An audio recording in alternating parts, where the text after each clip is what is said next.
Shalom, dimanapun Anda berada pada hari ini kita berjumpa lagi di Renungan Tengah Minggu yang saya beri judul Ketika Berjumpa dengan Yesus. Firman Tuhan yang terambil dalam Lukas pasalnya yang ke-19 ayatnya yang ke-8 mengatakan demikian. Tetapi Sakeus berdiri dan berkata kepada Tuhan, "Tuhan, setengah dari milikku aku berikan kepada orang miskin, dan sekiranya ada sesuatu yang kuperas dari seseorang akan kukembalikan 4 kali lipat." Kita mengetahui cerita Sakeus. Dia seorang yang pendek, seorang yang kepala pemungut cukai di Yeriko. Sebelum bertobat, Sakeus hidup di dalam kecurangan. Pada suatu kesempatan, Yesus berada di kota Yeriko. Sakeus juga mengetahui bahwa Yesus ada di kota itu dan ia menjadi penasaran. Sama seperti orang lain, ia juga berusaha untuk melihat dan mengenal orang yang seperti apakah Yesus itu. Tetapi ia tidak berhasil karena badannya pendek. Namun Sakeus tidak putus asa. Ia berlari mendahului Yesus, kemudian ia memanjat pohon ara agar dapat melihat Yesus.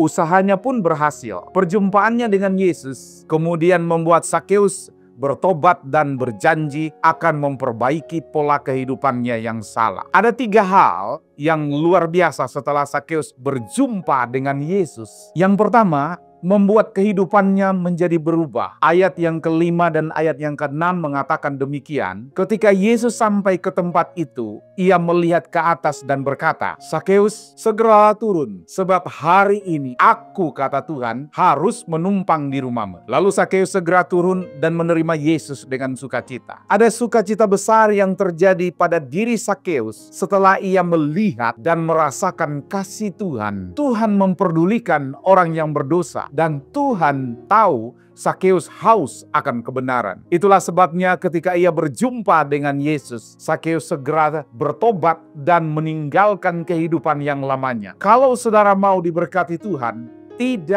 kalau saudara mau diberkati Tuhan, tidak ada jalan lain selain terima Yesus di dalam hidup ini dan jadikan Dia menjadi Tuhan dan Juru Selamat saudara. Maka damai sejahtera dan sukacita akan memenuhi hidup saudara. Di dalam Yesus Kristus ada masa depan dan kehidupan dan ada berkat. Yang kedua, menjadikan Yesus segala-galanya di dalam hidup ini. Ayat yang ke-8 mengatakan demikian. Tetapi Sakeus berdiri dan berkata kepada Tuhan, "Tuhan, setengah dari milikku aku akan memberikan kepada orang miskin, dan sekiranya ada sesuatu yang kuperas dari seseorang akan kukembalikan 4 kali lipat." Perjumpaan dengan Yesus membuat Sakeus berani melakukan tindakan iman. Dahulu dia seorang pemeras, seorang yang kikir, seorang yang angkuh, tetapi sekarang berubah menjadi seseorang yang hidup di dalam kasih. Bukan hanya itu, ia mengalami perubahan yang luar biasa besarnya, yaitu ia peduli kepada orang-orang di sekitarnya. Bahkan separuh dari miliknya ia persembahkan bagi orang miskin. Dan jika ada orang yang pernah diperasnya, maka ia akan mengembalikan sampai 4 kali lipat. Ketika seseorang berjumpa dengan Yesus dan orang tersebut membuka hati kepadanya, maka akan mengalami perubahan secara radikal. Hidup seperti Sakeus,